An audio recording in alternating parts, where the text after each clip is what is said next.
ఇక శివనారాయణ అయితే కార్తీక్తో ఇలా అంటూ ఉంటాడు. ఈ తాత నిన్ను 2 కోరికలు కోరబోతున్నాడు. నువ్వు వాటిని తీరుస్తానని మాట ఇవ్వగలవా అంటూ చెయ్యి ముందుకు చాచి అడుగుతూ ఉంటాడు.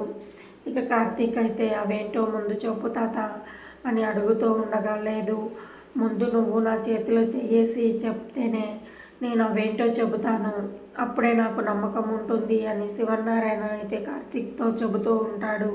ఇక కార్తీక్ అయితే సరే అంటూ శివనారాయణకైతే మాట ఇస్తాడు. ఇక శివనారాయణ సంతోషంతో చాలురా, నువ్వు నాకు మాట నిలబెట్టావు చాలు, ఈరోజు నేను బోర్డు మీటింగ్లో నా కార్తీక్ ఎల్లప్పుడూ మన కంపెనీలో మనతో పాటే ఉంటాడు అన్న మాటను నువ్వు నిజం చేయాలి అని శివనారాయణ అయితే చెబుతూ ఉంటాడు. ఇక ఆ మాటలు విన్న కార్తీక్ శివనారాయణతో ఇలా అంటూ ఉంటాడు.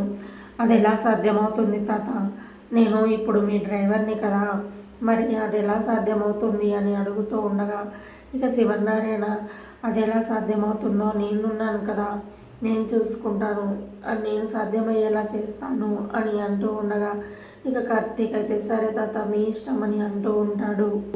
ఇక రెండోది, మీ అత్త మామల్ని ఇద్దరిని నువ్వే కలపాలి, వాళ్ళిద్దరి మధ్య ఉన్న దూరాన్ని నువ్వే చెరిపేయాలి, నేను వాళ్ళిద్దరిని అలా చూడలేకుంటున్నాను రా, ప్లీజ్ వాళ్ళిద్దరిని ఎలాగైనా నువ్వే కలిపి మునుపట్లా చూసేలా చేయాలి నువ్వు అని శివనారాయణ అయితే చెబుతూ ఉంటాడు.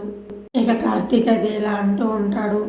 నేను కూడా 2-3 సార్లు ప్రయత్నం చేశాను తాత, చేసిన ప్రతిసారి ఇంకా వాళ్ళ మధ్య దూరం పెరిగిపోతుంది తప్ప వాళ్ళిద్దరూ కలవట్లేదు, ఇది వర్కౌట్ అయ్యేలా లేదు అని కార్తీక్ అంటూ ఉండగా, లేదురా నాకు నీ మీద నమ్మకం ఉంది, నువ్వేదో ఒకటి చేయగలవు అని శివనారాయణ అంటూ ఉంటాడు. ఇక కార్తీక్ నమ్మకంతో కాదు తాత, ఇక వాళ్ళిద్దరి మధ్య దూరం తరిగిపోవాలి అంటే ఏదో పెద్దదే జరగాలి, ఏదో పెద్ద విషయమే జరగాలి అని కార్తీక్ అంటూ ఉంటాడు. ఇక శివనారాయణ అయితే ఇలా అంటూ ఉంటాడు. చూడు కార్తీక్, నువ్వు ఏం చేయాలనుకుంటావో అది చేసేయి, కానీ నాకు నా కొడుకు కోడలు ఇద్దరు కలిసిపోవాలి, మునుపటిలా సంతోషంగా ఉండాలి, నువ్వు ఏమనుకుంటావో అది నీ ఇష్టం, ఇది నా సంకల్పం, ఇప్పుడు ఇది నీ సంకల్పం, నువ్వు గట్టిగా అనుకో, ఇప్పుడు నా జనరేషన్ అయిపోయింది, మీ అమ్మ జనరేషన్ కూడా అయిపోయింది, ఇప్పుడు నడుస్తున్నది నీ జనరేషన్, కాబట్టి నువ్వు ఏమనుకుంటావో ఏం చేయాలనుకుంటావో అది చెయ్యి, కానీ మొత్తానికి నా కొడుకు కోడలు ఇద్దరు మాత్రం కలిసి సంతోషంగా ఉండాలి అని శివనారాయణ చెబుతూ ఉంటే, ఇక జ్యోత్స్న మాత్రం దూరం నుండి ఇదంతా వింటూ కోపంగా అలా చూస్తూ ఉంటుంది.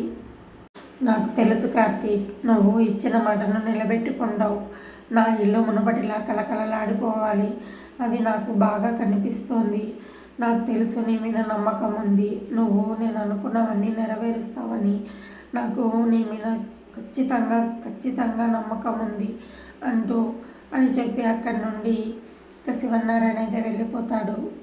ఇక కార్తీక్ అయితే శివనారాయణ కేసి చూస్తూ ఇలా అనుకుంటూ ఉంటాడు. చాలా పెద్ద బాధ్యతలను చాలా సింపుల్గా చెప్పేసి వెళ్ళిపోయావు తాత, కానీ నేను కూడా ఆ బాధ్యతలను నెరవేరుస్తాను, ఎందుకంటే ఇది నీ కుటుంబం మాత్రమే కాదు, నా కుటుంబం కూడా మన కుటుంబము అని కార్తీక్ అంటూ ఉంటాడు. ఇక దూరం నుండి ఇదంతా చూస్తూ వింటూ ఉన్న జ్యోత్స్న ఇలా అనుకుంటూ ఉంటుంది. ఓహో, నువ్వైతే చాలా పెద్ద బాధ్యతలే తీసుకుంటున్నట్టున్నావు కదా బావా అని అంటూ ఉండగా, ఇంతలో వెనకాల నుండి దీప జ్యోత్స్న భుజంపై చెయ్యి వేసి ఇలా చూస్తూ ఉండగా, ఇక జ్యోత్స్న అయితే ఒక్కసారిగా షాక్ అయిపోతూ ఉంటుంది. ఇక దీప అయితే ఇలా అంటూ ఉంటుంది. ఇంత దూరం నిలబడి చాటుగా వాళ్ళ మాటలు వినడం ఎందుకు అని అడుగుతూ ఉండగా, నేనెందుకు వింటాను చాటుగా అంటూ జ్యోత్స్న బుకాయిస్తూ ఉంటుంది. మరి ఇప్పుడు నువ్వు చేసింది అదే కదా అని దీప అంటూ ఉండగా, ఇంకా జ్యోత్స్న కోపంగా పని మనిషిలాగుండు అంటూ కసురుతూ ఉంటుంది. అయితే నేను మీతో కాసేపు సపరేట్గా మాట్లాడాలి అని ఇంకా దీప అయితే జ్యోత్స్నతో అంటూ ఉంటుంది. ఇక జ్యోత్స్న కోపంగా ఏం మాట్లాడాలి అని అడుగుతూ ఉండగా, ఇక్కడ కాదు, నేను సపరేట్గా మాట్లాడాలి అని దీప జ్యోత్స్నకు చెబుతూ ఉంటుంది. ఇక మరోవైపు ఇక కావేరి స్వప్నలు ఇద్దరు డైనింగ్ టేబుల్ దగ్గర భోజనాలు సర్దుతూ ఉంటారు. భోజనాలు పెడుతూ ఉంటారు. ఇక ఇంతలో శ్రీధర్ వచ్చి కూర్చొని భోజనానికి కూర్చొని ఇలా అంటూ ఉంటాడు, స్వప్న ఆ ఇద్దరిని కూడా పిలుచు, మనం అంతా కలిసి భోజనం చేద్దామని అంటూ ఉండగా, మామయ్య లేరు డాడీ బయటికి వెళ్ళారు అని అంటూ ఉండగా, అయితే సరే నీ భర్త కాశీని పిలువు అని అంటూ ఉండగా, నేను పిలిచాను డాడీ, తనకు ఆకలిగా లేదంటున్నాడు అని అంటూ ఉండగా, శ్రీధర్ కోపంగా, ఏంటి మీరేమైనా చిన్నపిల్లల, ప్రతిసారి మిమ్మల్ని బతిమలాడాలనా, అల్లుడు అల్లుడు అంటూ గట్టిగా అరుస్తూ ఉంటాడు శ్రీధర్. ఇక కావేరి కలుగజేసుకొని, ఏమండి ఉదయం జరిగిన గొడవకి అల్లుడు గారు బాగా బాధపడిపోతున్నారు, ఇప్పుడు మీరు కలుగజేసుకొని ఏమీ అనకండి, మళ్ళీ హర్ట్ అయిపోగలడు అని కావేరి అంటూ ఉండగా, ఎందుకు హర్ట్ కావడం, ఎక్కడ ఏం జరిగినా అవన్నీ మనకే కావాలి, అవన్నీ మనమే వినాలి అనుకుంటే సరిపోదు, అసలు మనకేం అవసరం, ఎక్కడో ఏమో జరిగితే మనకేం అవసరం, అవన్నీ పట్టించుకోవాల్సిన అవసరం ఏంటి అని శ్రీధర్ తిడుతూ ఉండగా, అలా చెప్పండి, నేను కూడా అలాగే కడిగేశాను ఆయన్ని, నేను అన్నాను అని స్వప్న అంటూ ఉండగా, ఇక శ్రీధర్ కలగజేసుకొని, నువ్వు అనడానికి నేను అనడానికి తేడా లేదా, నేనంటే బాధపడతాడు, నువ్వంటే కోపం పడతాడు అని శ్రీధర్ అంటూ ఉండగా, ఇక కావేరి కలగజేసుకొని, ఆల్రెడీ అల్లుడు గారు స్వప్న ఇద్దరు మాట మాట అనుకున్నారండి అని అంటూ ఉండగా, తిట్టేదాకా ఇది ఆగదు, అనిపించుకునేదాకా అల్లుడు ఆగడు, సరిపోయింది ఇద్దరికీను, పైగా వీళ్ళిద్దరిది లవ్ మ్యారేజ్ లవ్ మ్యారేజ్ అంటూ ఇక తిడుతూ ఉంటాడు శ్రీధర్. ఇక స్వప్న కలుగజేసుకొని, డాడీ లవ్ మ్యారేజ్ అయినా అరేంజ్ మ్యారేజ్ అయినా ఇద్దరి మధ్య మాట మాట అనుకోకుండా ఎవ్వరు ఉండరు కదా, ఇంతకుముందు ఉన్న అండర్స్టాండింగ్ మరి ఇప్పుడు ఎందుకు లేదు అని శ్రీధర్ అడుగుతూ ఉండగా, ఇప్పుడు ప్రతి చిన్న విషయానికి కాశీ గొడవ పడుతున్నాడు, ప్రతి దానికి చిరాకు పడుతున్నాడు అని అంటూ ఉండగా, అవునా మరి నువ్వు ప్రతి మాటకి గొడవ పడుతూనే ఉన్నావు కదా అని శ్రీధర్ తిడుతూ ఉంటాడు. ఇక శ్రీధర్ ఆ మాట అనగానే స్వప్న కోపంగా, సరే నేను వెళ్తున్నాను, నాకు ఆకలిగా లేదు అంటూ అక్కడి నుండి వెళ్ళిపోతూ ఉండగా, ఇక శ్రీధర్కి చాలా కోపంగా, స్వప్న ఆగు, ఏంటి పిల్లలు మాట పడరు, ఇక మీ అందరి మధ్య నేనే నలిగిపోతున్నాను అని అంటూ ఉండగా, కావేరి కలుగజేసుకొని, ఏమండి అవన్నిటితో మీకేం అవసరము, ఇప్పుడు ఫస్ట్ మీరైతే భోజనం కానివ్వండి, భోజనం చేయండి అని అంటూ ఉండగా, కావేరి నువ్వు కాసేపు ఆగు అంటూ కసురుకుంటూ ఉంటాడు శ్రీధర్. చూడు, ఈరోజు ఎలాగైనా ఈ గొడవలన్నింటికీ పులి స్టాప్ పెట్టాల్సిందే, సరే నేను మనశ్శాంతిగా భోజనం చేయాలి అని అనుకుంటున్నాను, నువ్వు వెళ్ళి, నేను పిలుస్తుండే అల్లుడు గారు రావట్లేదు కానీ నువ్వు వెళ్ళి అల్లుడు గారిని పిలువు అని కావేరికి చెబుతూ ఉండగా, ఇక ఇంతలో కాశీ అక్కడికి వచ్చి, నేను వచ్చేసాను మావయ్య, నేను ఇక్కడికి వచ్చేసాను అని అంటూ ఉంటాడు.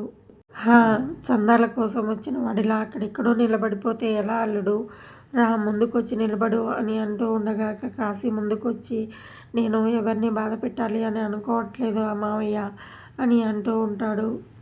నేను అలాగే అనుకుంటున్నాను అని శ్రీధర్ అంటూ ఉండగా, కావేరి కలగజేసుకొని, ఏమండి భోజనం చేసి మాట్లాడుకోవచ్చు కదా అని అంటూ ఉండగా, ఇక శ్రీధర్ తల బాదుకుంటూ, నీ భోజనం ఎక్కడికి పోదే, ఇక్కడే ఉంటుంది, నీకేమైనా ఆకలిగా వేస్తే నువ్వు తిను అంటూ కసురుకుంటూ ఉండగా, ఇక కాశీ అయితే ఇలా అంటూ ఉంటాడు, మామయ్య నా మీద కోపం మొత్తం ఏమైతే చూపించకండి అని అంటూ ఉంటాడు. నేను ఏదైనా మాట అంటే పడేది అదొక్కతే కనిపిస్తుంది, మరి నేనేం చేయను అని శ్రీధర్ అంటూ ఉండగా, సరే మావయ్య నేను ఇంట్లో నుంచి వెళ్ళిపోతానులే అని కాశీ అంటూ ఉండగా, ఇక ఒక్కసారిగా అందరూ షాక్ అయిపోతారు. ఇక స్వప్న కలగజేసుకొని, అదేంటి నువ్వు ఒక్కడివే వెళ్ళడం ఏంటి, నన్ను తీసుకెళ్ళవా అంటూ గట్టిగా అరుస్తూ ఉంటుంది. ఇక ఇంతలో శ్రీధర్ కలగజేసుకొని, మీరిద్దరు కాసేపు ఆగుతారా అల్లుడు, ఇవన్నిటికీ పులి స్టాప్ పెట్టేసి నువ్వు ఈ ఉద్యోగాల వెంట పరిగెత్తడం మానేసి మన బిజినెస్లు చూసుకో అని అంటూ ఉండగా, నాకు బిజినెస్ల మీద పెద్దగా ఇంట్రెస్ట్ లేదు మావయ్య అని అంటూ ఉంటాడు. ఇక శ్రీధర్, మనకు దేని మీద మనకు ఇంట్రెస్ట్ ఉండాల్సిన అవసరం లేదు, మనము అల్లుడు అన్నిటి మీద మనకు ఇష్టాలు ఉండవు, తెచ్చుకోవాలి అంతే అని శ్రీధర్ చెబుతూ ఉండగా, లేదు మావయ్య నాకు అస్సలు ఇష్టం లేదు, నాకు అసలు టచ్ చేయలేని బిజినెస్లోన నేను దాన్ని టేక్ ఓవర్ చేసి దానిని నష్టాల బాటలో నడిపించి మళ్ళీ నేను మీ చేత తిట్లు తినిపించుకోలేను అని కాశీ అయితే చెబుతూ ఉంటాడు. అది కాదు అల్లుడు, నేను కూడా నీకు హెల్ప్ చేస్తాను అని ఇక శ్రీధర్ అంటూ ఉండగా ఇక కావేరి కలుగజేసుకొని ఇష్టం లేదని చెబుతున్నారు కదండి అని అంటూ ఉండగా స్వప్న కలుగజేసుకొని హెల్ప్ చేస్తానని అంటున్నారు కదా మమ్మీ అని అంటూ ఉండగా మీరిద్దరు కాసేపు సైలెంట్గా ఉంటారా? ఇంక శ్రీధర్ కోపంగా పైకి లేచి ఇలా అంటూ ఉంటాడు, చూడు అల్లుడు గారు, నేను రేపు సాయంత్రం దాకా నీకు టైం ఇస్తున్నాను. నువ్వు ఆలోపు ఏదో ఒక జాబ్ తెచ్చుకుంటే సరే, లేకపోతే ఎల్లుండి ఉదయం నుండి మన బిజినెస్లన్నీ నువ్వే చూసుకోవాలి, అర్థమైందా అంటూ చెబుతూ ఉంటాడు. కావాలంటే స్వప్న నేను నీకు తోడుగా ఉంటాము, సరేనా? ఇంకేం ఆలోచించకు, రా వచ్చి భోజనం చేయి అని కాశీని భోజనానికి పిలుస్తూ ఉంటాడు. ఇక కాశీ కూడా కూర్చొని భోజనం చేస్తూ ఉంటాడు. ఇక మరోవైపు జ్యోత్స్న దీపలు సపరేట్గా వచ్చి ఇక జ్యోత్స్న అయితే సోఫా పైన కూర్చొని ఉంటుంది, దీప నిలబడుకొని ఉంటుంది. ఇక జ్యోత్స్న అయితే దీపతో ఇలా అంటూ ఉంటుంది, సరే ఏదో మాట్లాడాలి అన్నావు కదా, అదేంటో చెప్పు అని అడుగుతూ ఉండగా ఇక దీప అయితే ఇలా అంటూ ఉంటుంది, ఇలా నిలబడుకొని చెప్పాలంటే నాకు ఏదోలా ఉంది, కూర్చొని చెప్పనా అంటూ సోఫా మీద కూర్చొని కాళ్ళ మీద కాళ్ళు వేసుకొని ఉంటుంది. ఇక అది చూసిన జ్యోత్స్న ఒక్కసారిగా కోపంగా పైకి లేచి, ఏంటి నువ్వు, ఎంత ధైర్యం ఉంటే నీకు నా ముందరే ఇలా కూర్చుంటావు అంటూ గట్టిగా కసురుతూ ఉండగా ఇక దీప కలుగజేసుకొని నవ్వుకుంటూ, చూడండి అమ్మాయి గారు, కూర్చోడానికి కావాల్సింది ధైర్యం కాదు, కుర్చీ. ఇక ఆ మాటలు విన్న జ్యోత్స్న కోపంగా అంటూ ఇక తను కూడా సోఫాలో కూర్చొని కాళ్ళ మీద కాలేసుకొని కోపంగా ఇలా అంటూ ఉంటుంది, సరే నువ్వేదో చెప్పాలి అన్నావు కదా, అదేదో చెప్పు, కుర్చీలు సోఫాల గురించి తర్వాత మాట్లాడదు కానీ నువ్వేం చెప్పాలనుకుంటున్నావో, ఏం అడగాలనుకుంటున్నావో అది అడిగేసేయి అంటూ కోపంగా దీపను అడుగుతూ ఉంటుంది.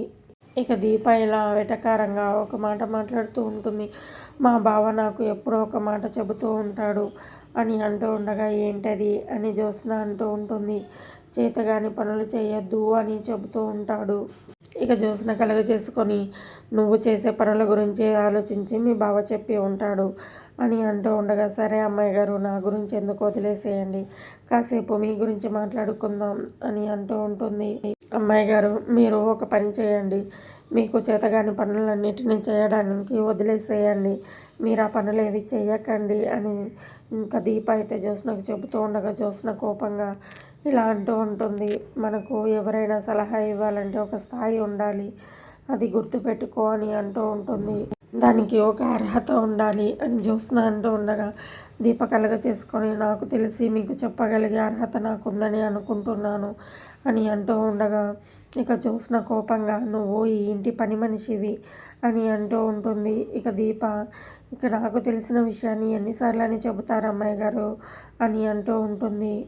మరైతే నీకు సంబంధం లేని విషయం గురించి నువ్వెందుకు మాట్లాడుతున్నావు అని జ్యోత్స్న అంటూ ఉండగా, అమ్మాయి గారు, మన వల్ల మన వాళ్ళు బాధపడుతున్నారు, మనం చేసే పనుల వల్ల మన వాళ్ళకి నష్టం కలుగుతుంది అంటే మనం కలగజేసుకొని మాట్లాడి తీరాలి, మనం చేస్తున్న పనిని మధ్యలో ఆపేసేయాలి, అది మన వల్ల కావట్లేదు, మన వల్ల వేరే వాళ్ళు బాధపడుతున్నారు అంటే ఆ పనిని ఖచ్చితంగా ఆపేయాలి అని దీప చెబుతూ ఉంటుంది.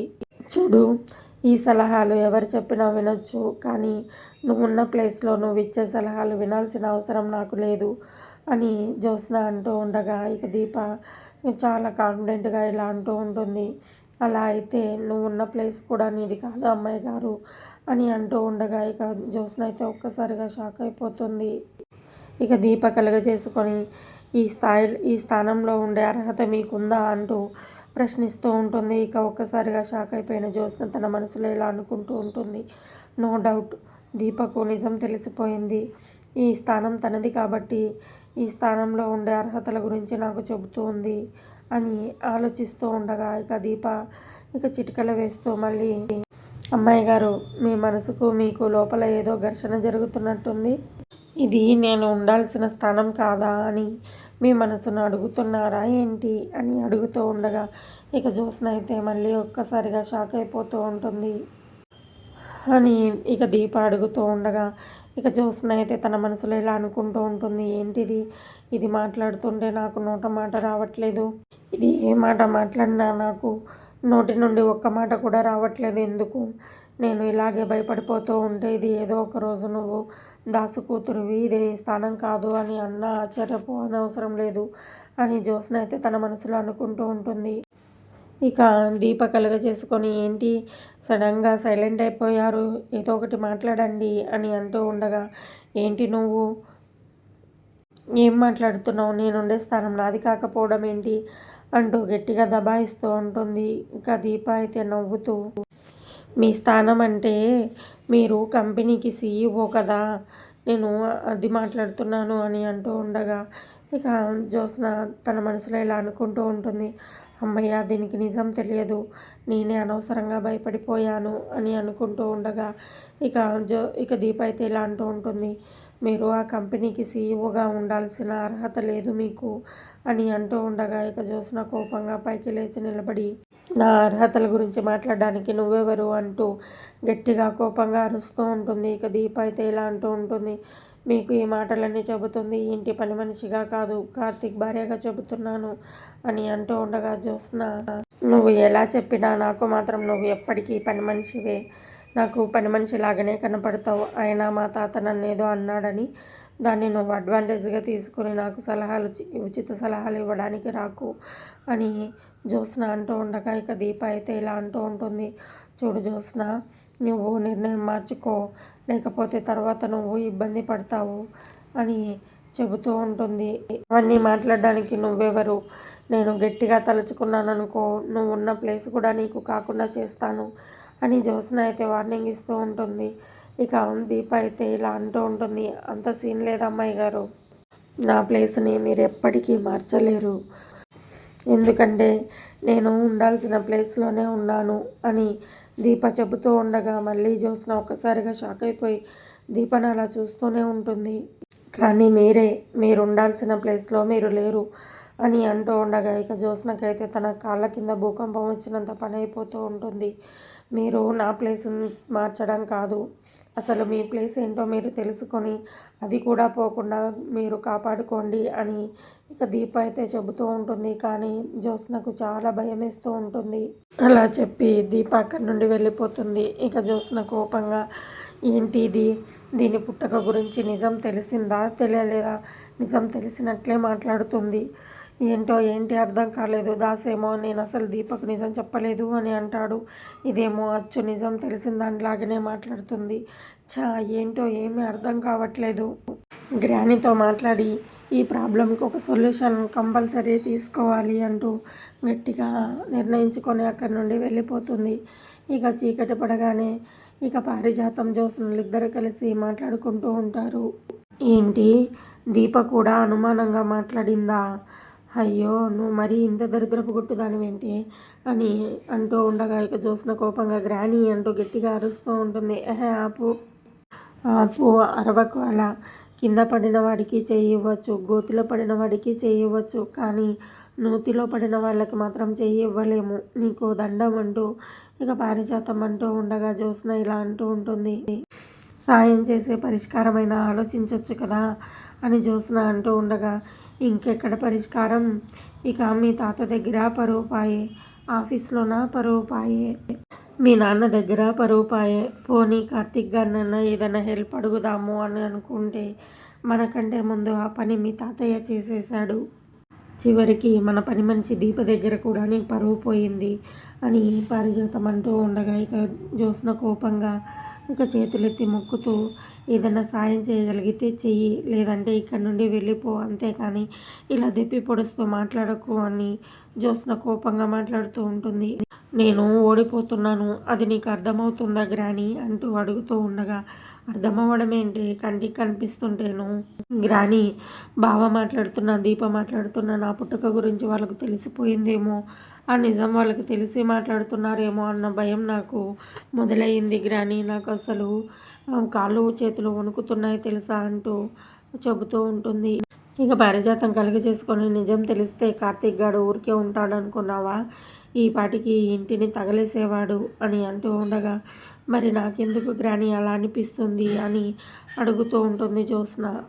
నువ్వు 24 గంటలు నీ గురించి కాకుండా వాళ్ళ గురించి ఆలోచిస్తున్నావు కాబట్టి నీకు అలా అనిపిస్తూ ఉంటుంది అని పారిజాతం అయితే జ్యోత్స్నకు చెబుతూ ఉంటుంది. మరి వాళ్ళెందుకు సక్సెస్ అవుతున్నారో తెలుసా?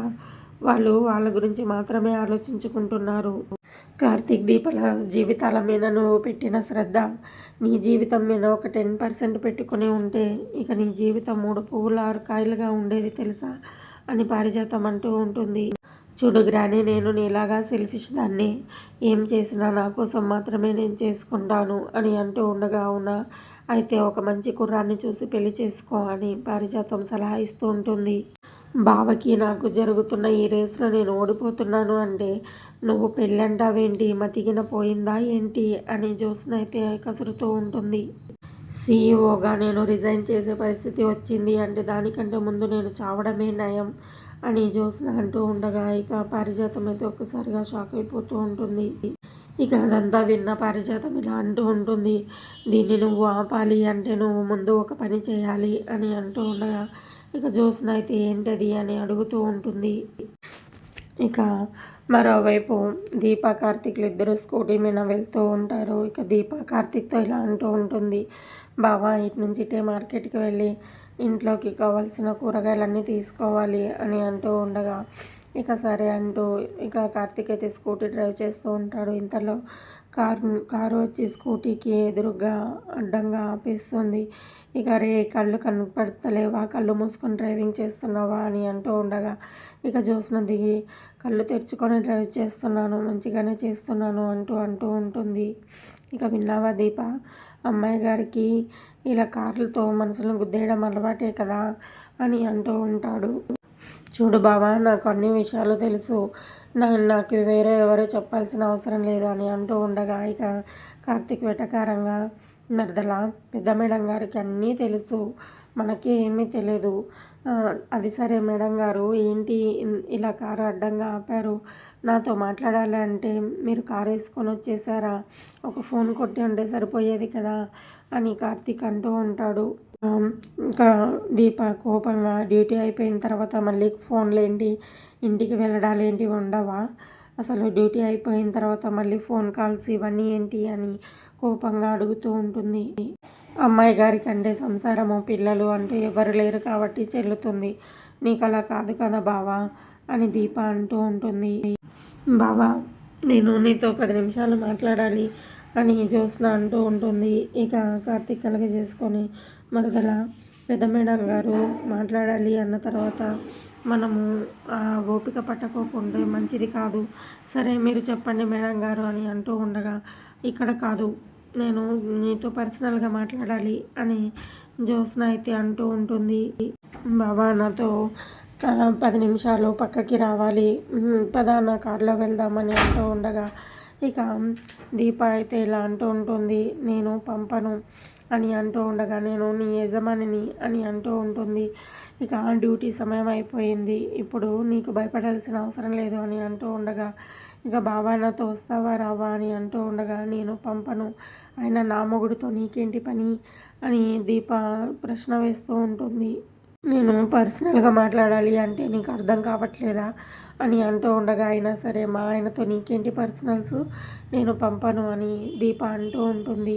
ఇక జ్యోత్స్న కోపంగా బావా నువ్వు వచ్చేసేయి అని అంటూ ఉండగా నేను మా ఆవిడ పర్మిషన్ లేనిది నేను రాను అని కార్తీక్ అంటూ ఉంటాడు.